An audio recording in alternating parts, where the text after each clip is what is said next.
नमस्कार, मैं GRS news के लिए गिरीश से कर रहा हूँ। क्या अमेरिका किसी का मित्र है या वो केवल अपने स्वार्थ के लिए ही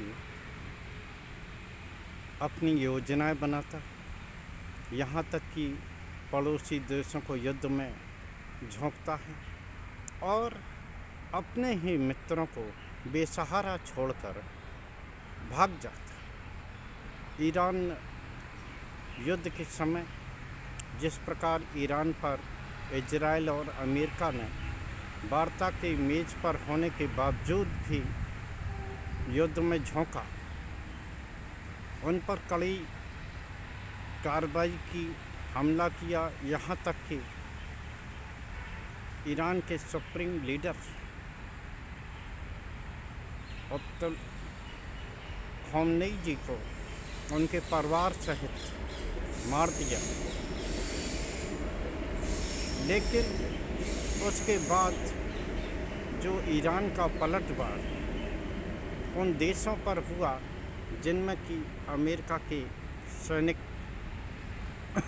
बेस कैंप हैं या जो नाटो देशों के सदस्य माने जाते हैं, उन पर जब ईरान ने जवाबी हमला किया तो अमेरिका न सिर्फ उनकी रक्षा कर पाया बल्कि खुद भी किस तरह से इस युद्ध से बाहर निकलने की फेर में है, ये देखने वाली बात है।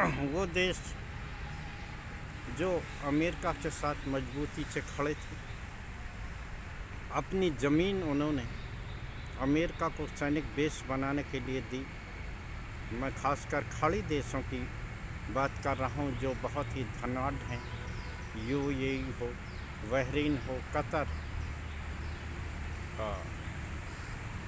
और तमाम ऐसे नाटो देश जो कि उसके साथ मजबूती से खड़े रहे, ब्रिटेन, फ्रांस, ऑस्ट्रेलिया आदि। ब्रिटेन पर भी जब ईरान ने हमला किया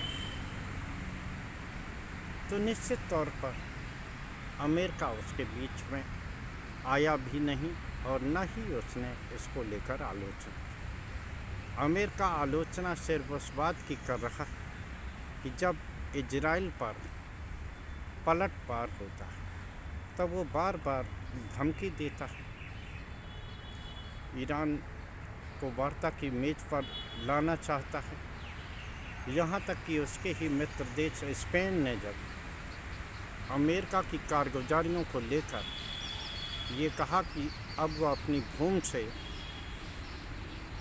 मिसाइल दागने की अनुमति अमेरिका को नहीं देगा, तो निश्चित तौर पर अमेरिका ने जिस तरह की धमकी दी और जिस तरह से उससे सभी तरह के व्यापार और संबंध तोड़ लेने की बात कही, वो ये दर्शाने को काफ़ी कि अमेरिका किस प्रकार न सिर्फ दुश्मन देशों से बल्कि अपने ही मित्रों और सहयोगी देशों को भी धमकाता रहता।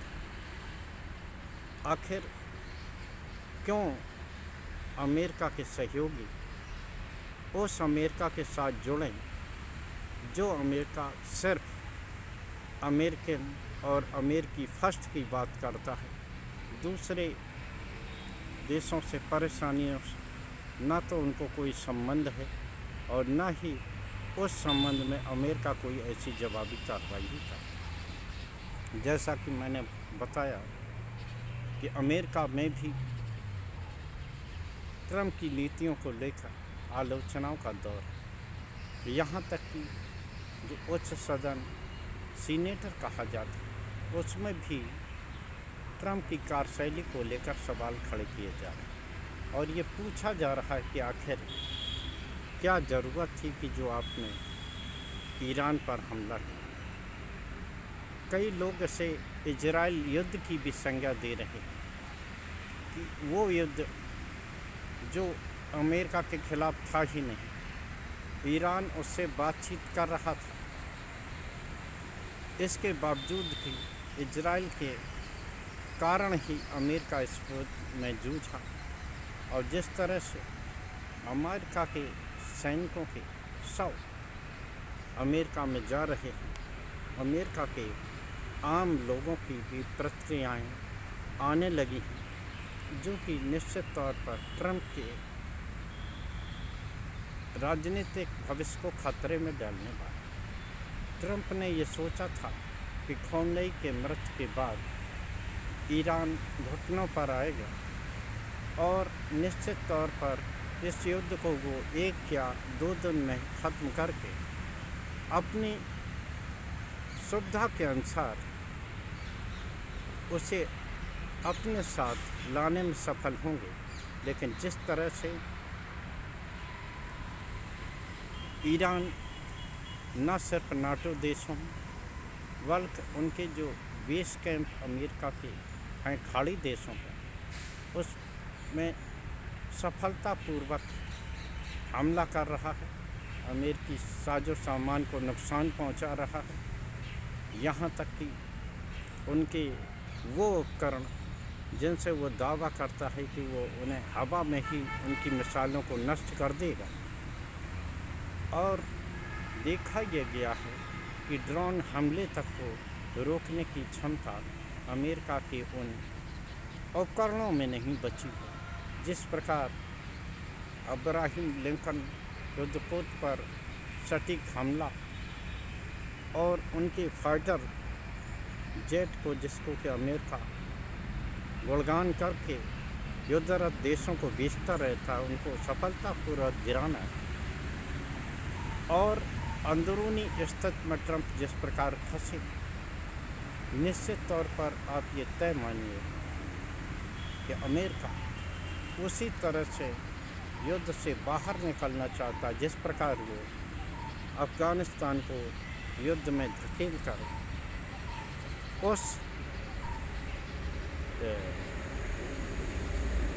उन आतंकवादी संगठनों से वार्ता को मजबूत हुआ जिनके खिलाफ वो युद्ध करने अफ़गानिस्तान गया था। मैं तालिबान की बात करता हूँ, किस प्रकार वियतनाम से शर्मसार होकर लौटा और किस प्रकार से वो ईरान से शर्मसार होकर लौटेगा, ये देखने वाली बात है। अमेरिका सिर्फ एक व्यापारी देश है और वो लोगों को युद्ध में उलझाकर अपनी गोटी लाल करता रहता है।